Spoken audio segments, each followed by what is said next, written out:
General Kenobi. I am sad. I am hurt. I'm ruined. I have nothing left except. So, the new Acolyte series just dropped. 3 episodes of nothingness. I mean it. There's just... Ooh, one down. I know somebody who won't be having any. I'm starting to feel funny. Well, I feel fine. I guess I'm gonna. Oh boy! That means I win! I get to eat. I have nothing good to say about it, except for that Carrie-Anne Moss, aka Trinity from The Matrix, is pretty cool. But they didn't even bother to have her in the show for more than 10 minutes, so no, pretty much nothing good. And I swear to God, if they reveal that she's alive at the end of the show as well... Oh my lord, lazy writing! The Kenobi series already did that thrice! As the title suggests, I am a Star Wars fan.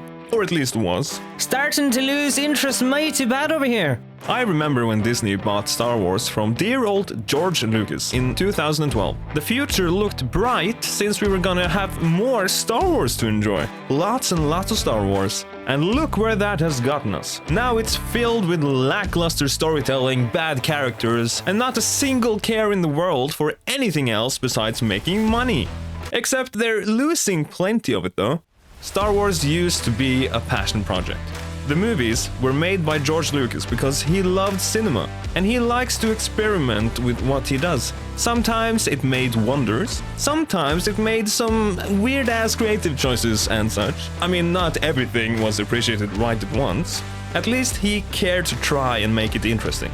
These days, that's too much to ask for. Now it's all about the money, it's all about the wokeness. Don't get me wrong, I appreciate it if movies want to explore the world of different cultures and multiple sexual orientations.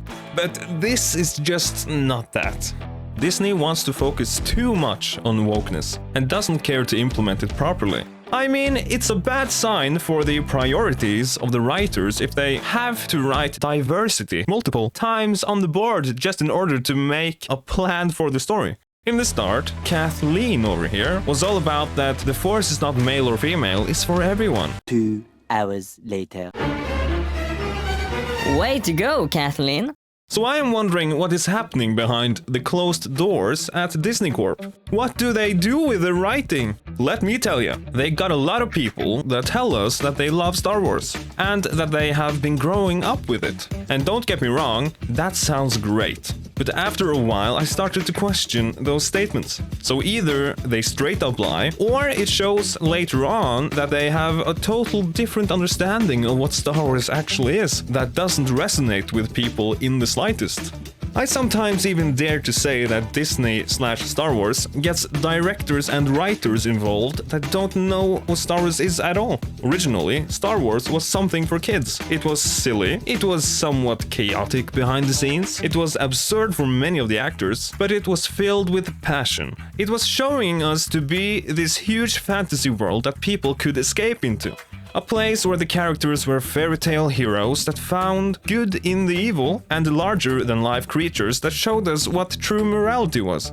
But Disney thinks that Star Wars is a place where they can dump their woke propaganda everywhere and diss the fans that react poorly to it because they think that they are sexist and toxic. I can agree that many people in the fanbase can show toxic traits here and there, but still, most of it gets out of hand because the fanbase is split into so many factions. First we have the original trilogy fans that hated the prequel trilogy fans, and now we have the original trilogy fans that join the prequel fans because they both hate the sequel trilogy fans. There's too much anger everywhere we go, and we all know that Fear is the path to the dark side.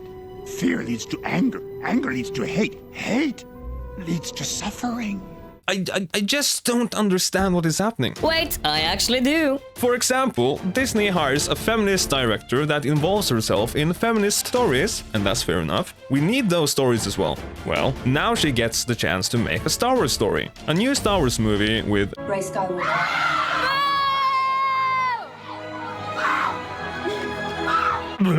But the big thing about this director is that she loves to make men uncomfortable. A quote she stole from 8 years ago, I might add.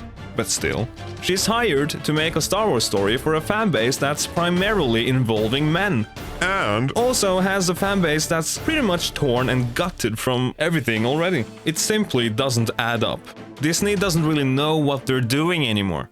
I also kind of think sometimes that the writers and the actors are obligated to talk about these things that they are involved in a way that seems like they truly know what it is. That is, in terms of starring in a project about something that's based on a franchise of sorts. It almost always seems fake to me. Like they want to be seen as these experts so that fans will buy their enthusiasm. But from what I understand, they just don't have a clue. I mean, it is okay not to know everything about it. Even admit that you don't even know what it is. I understand that you're just there to do a job on a project you're getting paid for. For Christ's sake, Toby in the first Spider-Man movies didn't even know that much about Spider-Man, one of the biggest superheroes of all time. And that turned out absolutely smashing. Then why fake it?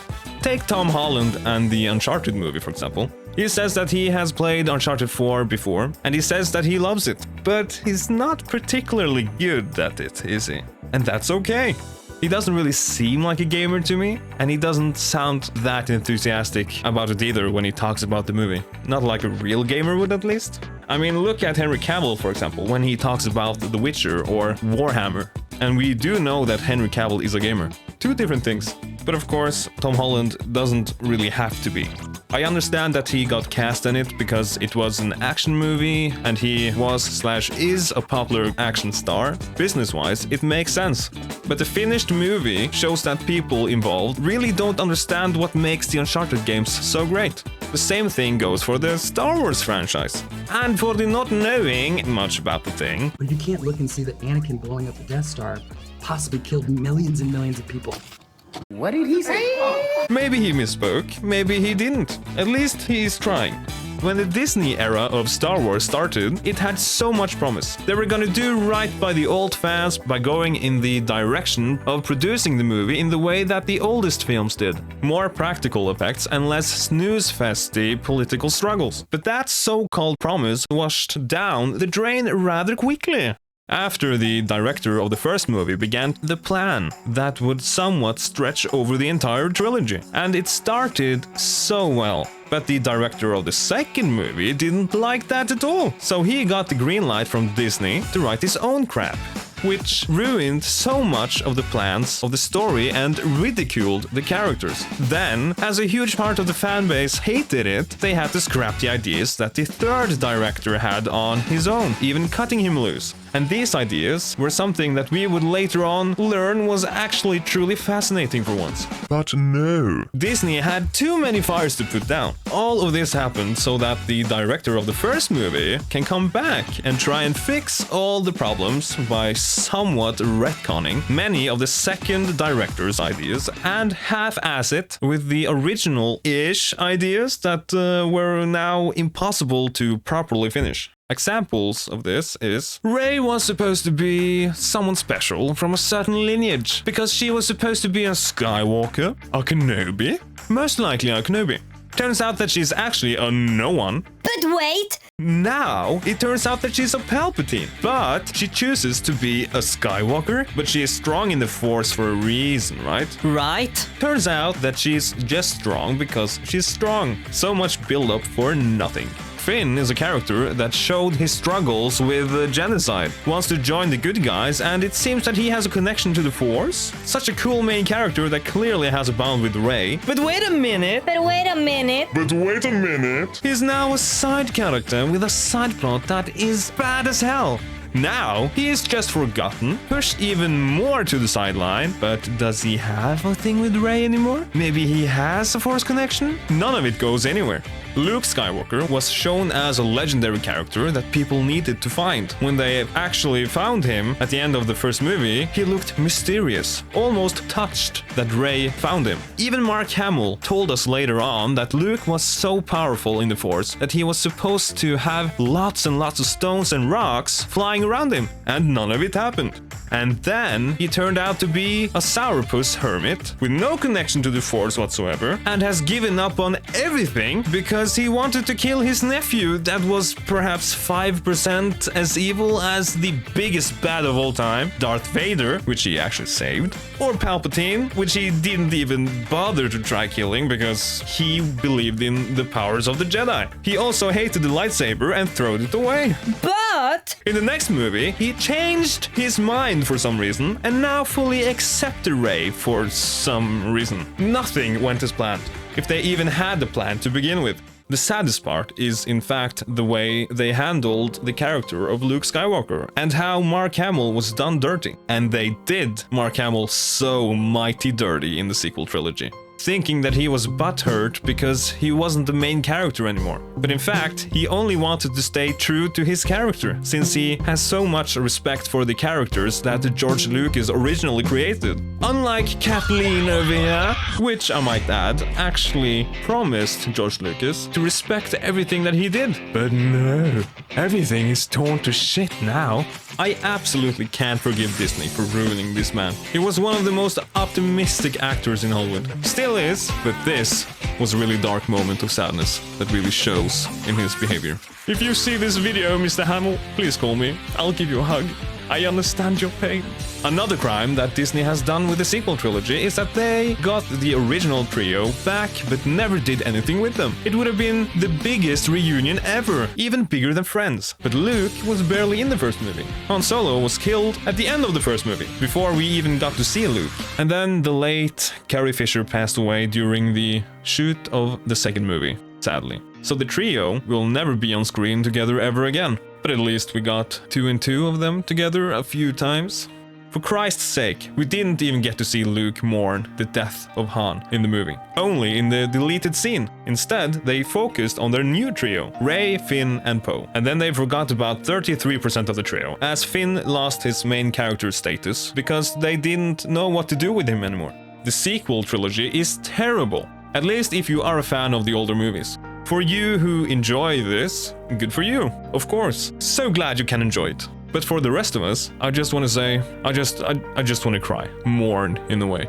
Time and time again, you get this little hope that things will get better, and sometimes they do.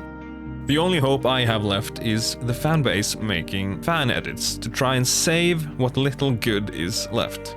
The world-famous Obi-Wan Kenobi movie fan edit, done by Kai Patterson, is amazing. Enhances the story and shortening all of the unnecessary bits, making it more focused. And then we have the Book of Boba Fett movie edits, saving what they can from the series that spoiled the character of Boba. Even the actor was unhappy with the way his character was written. Looking forward to see the new Ahsoka movie fan edit. Looks good.